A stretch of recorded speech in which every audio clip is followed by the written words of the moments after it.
சிங்கப்பெண் சிறப்பு அதிரடி படையினர் இருந்து எப்படி ஒர்க் பண்ணுவாங்க அப்படின்னா, அவங்க இருந்து பெண்கள் எங்கெல்லாம் அவங்க நிறைய நடமாடுற இடம், bus stand, railway station, IT hubs, இது மாதிரி தொழிற்சாலைகள் எங்கெல்லாம் பெண்கள் ஒர்க் பண்றாங்களோ அங்கெல்லாமே இவங்க இருந்து போவாங்க, அவங்களோட இன்டராக்ட் பண்ணுவாங்க.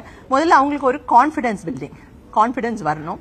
அடுத்தது என்னன்னா ப்ரிவென்ட் பண்ணும் எந்த கிரைமும். அதுக்கு இருந்து பெண்களுக்கு எதிரான குற்றங்கள் எங்கெல்லாம் நடைபெறலாம், இல்ல இதுக்கு முன்னாடி நடந்திருக்கு அப்படிங்கிற விவரத்தெல்லாம் எடுத்து அங்கேயும் போயிட்டு இந்த மாதிரி நடக்காம என்ன செய்யணும், என்ன செஞ்சா அந்த இடம் இருந்து பெண்களுக்கு பாதுகாப்பா இருக்கும் அப்படிங்கறதையும் எல்லாம் பார்த்து அதற்கான நடவடிக்கைகள், இங்க அந்த இடம் இன்னும் சேஃபா ஆகணும் அப்படின்னா என்னெல்லாம் பண்ணா சேஃப் ஆகும் அப்படிங்கறத எடுத்து அது மற்ற டிபார்ட்மெண்ட் மூலமா, கலெக்டர் மற்ற டிபார்ட்மெண்ட் மூலமா அதை சரி பண்ணி அந்த இடத்த பெண்களுக்கு பாதுகாப்பான இடமா நம்ம மாத்துவோம்.